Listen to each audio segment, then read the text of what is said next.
First of all, how on earth does the plumbing work? And second, if this is someone's dream house, and it is, then why are they selling it? My wife and I decided we're going to build a house.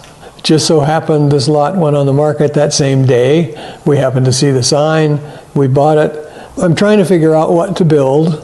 I said, you know, why not a roundhouse? That way more rooms will have more view. And my wife said, fine. Then I thought, some rooms still have to look at the mountain. So I said, why don't we rotate it? To my surprise, she said, fine. And I thought, crap, I got to figure out how to do that. So I started to figure out how to actually build something that would rotate so every room would have every view. Yes, of course I asked if I could flip the switch and control the rotation.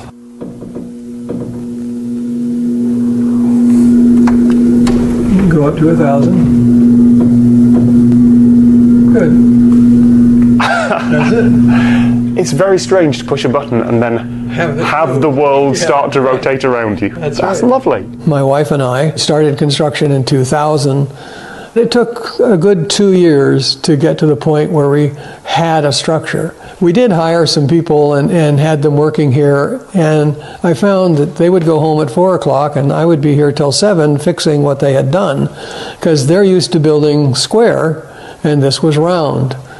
The fella at San Diego County would go over our plans and he says, I just want to tell you, you're building something that's way stronger than it needs to be. No way you can rotate that much mass and have it work. So I said, do you care if it rotates?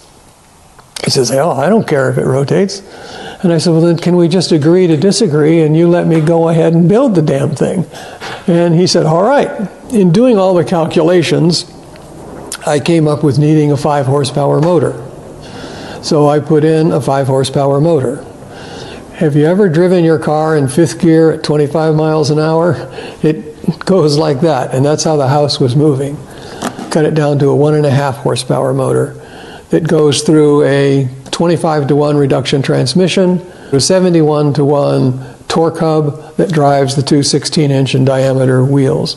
We can turn the house in 45 minutes. You can go to bed to the sunset and wake up to the sunrise in the same bed. You have guests over during dinner. We'll turn the house so that everybody at the dinner table gets to see the sunset. In a lot of rotating buildings, it's only part of the floor that rotates. The things that require plumbing, like the kitchen and bathroom, don't move at all. But here, the sinks and toilets and electrical sockets all rotate as part of the house. And all the explanations I can find seem to hand-wave the details. They just say that there's a central, non-rotating core that handles the pipes. For electricity, there are off-the-shelf components that can deal with rotation. There's a thing called a slip ring, which is a very standard piece of equipment, just like a merry-go-round. The merry-go-round goes around and around and around and doesn't have to go backwards. Same thing here. It happens to be a fancy one. 16 brushes that go around a copper piece about that big, and they ride on the copper, and that is your connection. For telephone and internet, there's also an off-the-shelf component, a mercury slip ring, a sealed connector with a small pool of mercury, conductive liquid metal, in the center. Both sides can rotate, they just stay connected to the liquid. But that's not the difficult part. I can understand having one connection going through the middle. For water or wastewater or gas, they can just sit on a central pipe and swivel. But how can you have all three going through the same central hub? The topology doesn't work. They can't all occupy the exact center. But if they're offset, then as the house rotates, surely the lengths of the pipes and cables has to change. Or if there's slack, surely they'll get twisted.